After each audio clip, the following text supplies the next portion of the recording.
Lamentablemente, la OEA ha sido secuestrada por los grupos de izquierda progre y eso se refleja en la censura a todo tipo de oposición a las nefastas agendas que promueven.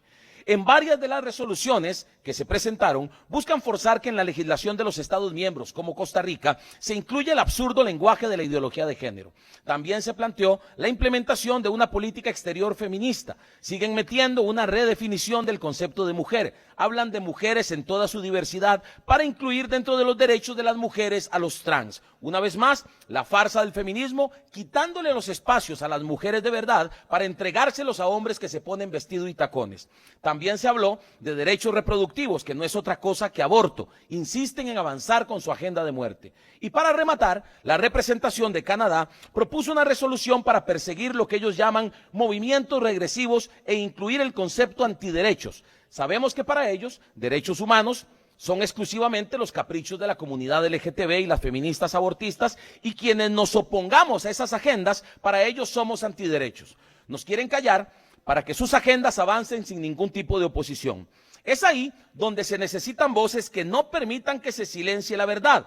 Por eso, hace unas semanas, le pedí al gobierno de la República que, como país de tradición democrática, se pronunciara en contra de la censura de la OEA a las coaliciones pro vida. Lamentablemente, el llamado no fue atendido.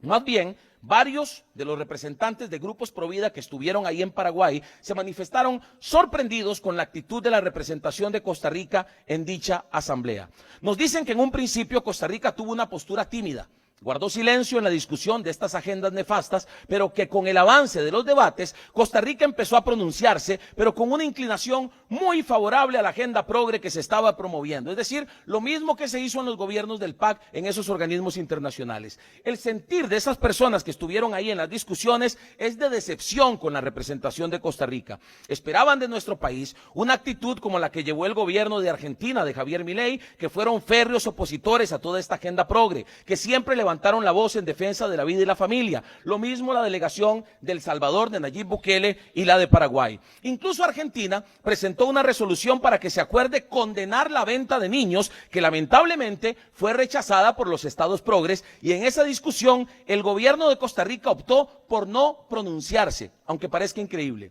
Guardaron silencio en temas como aborto y mujeres en toda su diversidad, que ya expliqué, y como dice el dicho, el que calla otorga. Apoyaron temas como el que denominan discursos de odio, que no es otra cosa que censura a quienes nos oponemos a la agenda progre. Creo que la inmensa mayoría de los costarricenses le hubiéramos agradecido si la representación nacional levantara la voz para defender nuestra soberanía y dejarle claro a estos organismos que Costa Rica no está dispuesta a permitir más imposiciones absurdas y destructivas, especialmente luego de 2 gobiernos del PAC, donde la agenda progre siempre contó con el voto de Costa Rica. ¿Qué pasó, presidente Rodrigo Chávez? Necesitamos un presidente con convicciones firmes en estos temas. Nosotros en Nueva República estamos de acuerdo, por ejemplo, con que Chávez no haya convocado los nefastos proyectos en extraordinarias del Frente Amplio para prohibir las terapias de conversión y el otro que pretende legalizar las mutilaciones y el cambio de sexo de los niños. También estamos de acuerdo que haya derogado la declaratoria de interés a la marcha LGTB. Reacción tardía a nuestro criterio, porque esta declaratoria se había firmado desde el 18 de junio y fue hasta el 29 que se emite el comunicado retirando la declaratoria, 1 hora y 17 minutos después de que mediante publicaciones de redes sociales varios de nosotros pedimos explicaciones. Entonces nos parece una reacción más por oportunidad que por convicción, porque si fuera por convicción habría hecho lo mismo en el año 2023, cuando dicha marcha también recibió declaratoria de interés por parte del gobierno y en su momento no hubo ninguna reacción por parte de la presidencia. Por eso le pido al presidente y a su gobierno que actúe por convicción, que no sea tibio, que no espere a que los costarricenses se manifiesten para tomar decisiones. Los costarricenses esperamos que exija a sus funcionarios, que son sus representantes en esos organismos, pero también los representantes de todos los costarricenses que no se presten para favorecer esas agendas.